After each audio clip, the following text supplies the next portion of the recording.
Hey, what's going on, everybody? It's me again, Golden Blue Dude. And if you're a college football fanatic, go ahead and hit that like and subscribe button because that's all we do here. Go check out our Patreon page when you get a chance. A lot of time and effort put into that. We did our second Patreon live show last night. We'll do another one this week. And go check out the website, designed and created by Joey Foster. We have 8 great writers, led by our head writer, Michael Walker. And of course, I can't forget about my merchandise store. A lot of great stuff over there. In fact, I bought my 2 t-shirts, the blue one and the gold one. They didn't let me down. High quality. Go check it out when you get a chance. And today I want to talk about the teams that get the most viewership for their games. So if you've been here a while on Golden Blue Dude, you know I've talked about conference realignment and the worth teams have as it relates going to another conference. And of course, my team, West Virginia, has been the center of that debate. People claiming, nobody wants to watch West Virginia. They don't pull viewership. They don't pull eyeballs. I beg to differ, and now I have the numbers to back it up. In fact, I'll leave the link of my source in the description of this video so you can check it out for yourself. But there are some things you need to know about this list. Number 1, streaming numbers aren't always available. And one of the biggest sources for viewership for the Big 12 is streaming. Another thing is the time of day that the teams usually play and what channels it's going to be on. It also has a huge impact on these numbers. And of course, who you play, because if you're going to play in Ohio State and Alabama, a USC, a Texas, or Oklahoma, that's going to get more viewership than if you're going to play like a Kansas State, a TCU, a Wake Forest, or a Vanderbilt. And prime windows, that's a big factor as well. Certain conferences own certain time windows, and the bigger brands will usually get those big prime windows. For example, the 3:30 slot, that's basically owned by the SEC on CBS, and in the near future, it'll be on ESPN. Also, the 7:30 slot, that's kind of a shared time slot, but mostly the SEC on the 7:30 slot. These numbers were taken through a 5-year stretch from 2015 to 2019. 1,516 games had available viewership details. And also remember this, if a team is in a better conference, then they've probably maxed out their numbers. So if you see an SEC team, their numbers are maxed out. But teams from, say, the ACC, the Pac-12, or the Big 12, they have potential to have better numbers if they were to get into a better conference. And these are views based on a week-to-week basis. So these views are per week. So here we go, and I took the top 50. This list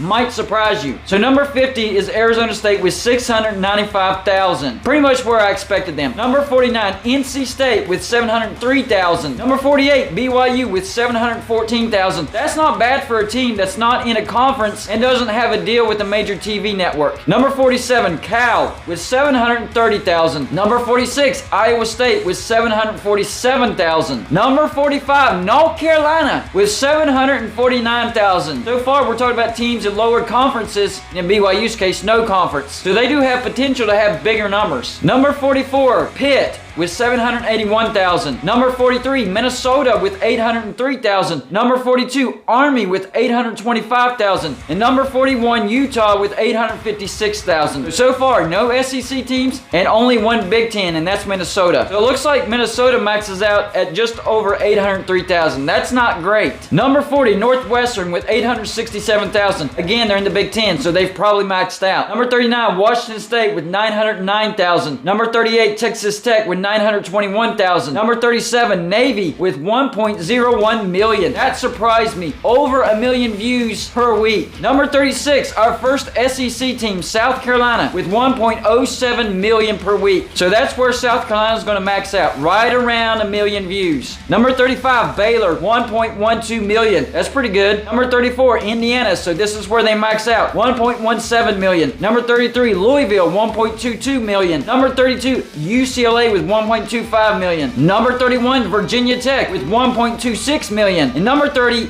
West Virginia with 1.27 million. So they're in the Big 12. They have the potential to have more viewership, and this was the time when they did not play any of their rivals. Last year was the first time that they had played any rivals for several years. So imagine if they were to go to ACC and they played a Virginia Tech, a Pitt, a Louisville, a Boston College, a Miami, a Syracuse. Yes, West Virginia has major potential in the ACC, and the numbers back it up. Number 29, Mississippi State with 1.31 million. That's where they're going to max out. Number 28, Washington with 1.32 million.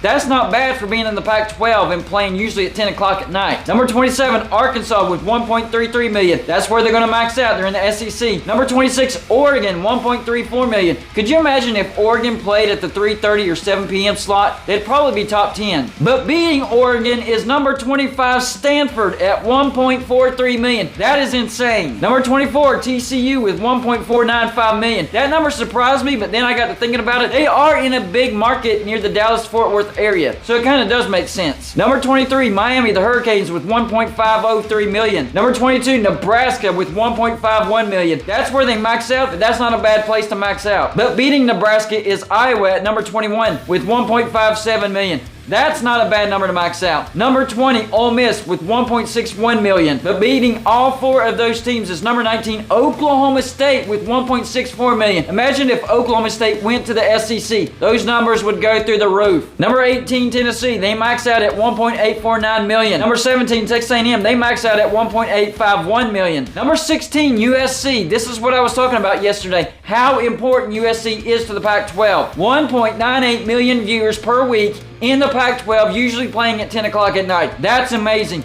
They would probably be top 5 if they were to go to the Big Ten or the SEC. Number 15, Michigan State maxes out at 2.20 million. That's pretty good. Number 14, Florida State in the ACC, 2.23 million. Imagine if they went to the SEC. Lucky number 13 goes to Texas, 2.269 million. Yes, they're going to the SEC, but they already have their own network, so I'm not sure how high this number goes. Texas should be higher on this list. And beating Texas is number 12, Wisconsin with 2.27 million. That one surprised me. Well done, Badger fans. Number 11, Florida with 2.46 million. That's where they max out. That's not a bad place to max out. But number 10, beating Florida, Penn State maxing out at 2.55 million. Number 9, Clemson in the ACC, 2.67 million. Man, if they went to the SEC, they'd probably be top 3. Number 8, Oklahoma with 2.90 million. They are headed to the SEC. They probably will be top 3. Number 7, Georgia, maxing out at 2.91 million, just outside of the top 5. Number 6, Auburn, they max out at 3.12 million. That's a lot of viewers per week. Number 5, LSU maxing out at 3.22 million. Number 4, a team with a contract with an actual network. That network can only play this team's game. Notre Dame, 3.61 million. That's a lot of views. That one actually kind of surprised me. I didn't expect Notre Dame to be that high. Number 3, Michigan, maxing out at 4.18 million. They are a top 3 in viewership. That's amazing. Number 2, Alabama, maxing out at 5.09 million. But the number 1 team with the most viewership per week, Ohio State, with 5.1 million viewership per week. This dude didn't take viewership in 2020 because of the COVID. And this was done before the 2021 season. So these numbers will go up. The point of this video is looking at teams that are not in the SEC and are not in the Big Ten and show their potential if they were to get bumped up, or in West Virginia's case, be able to play their rivals every stinking week. Yes, West Virginia does have value to go to the ACC. They do bring eyeballs. There's the numbers to prove it. Think about this. Only 3 teams that are currently in the ACC beat West Virginia in viewership, and that was Clemson, Florida State, and Miami. That's it. So if you want to keep saying, no, West Virginia doesn't bring value to the ACC, or no, West Virginia doesn't bring eyeballs to the ACC, yeah, they do. They beat 3/4 of your conference in viewership, and it'll bring up the teams that they play. Teams like Virginia Tech, Pitt, Boston College, Syracuse, Louisville, Miami. So keep telling yourself that, and keep being wrong. And it also tells you the potential of the teams that are in the Pac-12 if this whole realignment happened and they were to go to the Big Ten or the SEC. Same thing with the Big 12. So it shows you where teams max out, the teams that are already in the Big Ten and the SEC, and it shows you the team's potential, teams in the Pac-12, the Big 12, and the ACC, if the bigger brands of those conferences were to move on to bigger conferences. I would even say Pac-12 teams going to the Big 12, that would be an upgrade, and they would get more viewership that way. A lot of variables go into this as far as looking into the future and seeing the potential viewership of these teams moving forward. Y'all let me know in the comments section what you think of this list, and now that you know every team's potential, how you think conference realignment will end up now. I really look forward to these comments. That's all I got for you for this show. Like and subscribe if you haven't already, and I'll see you on my next show.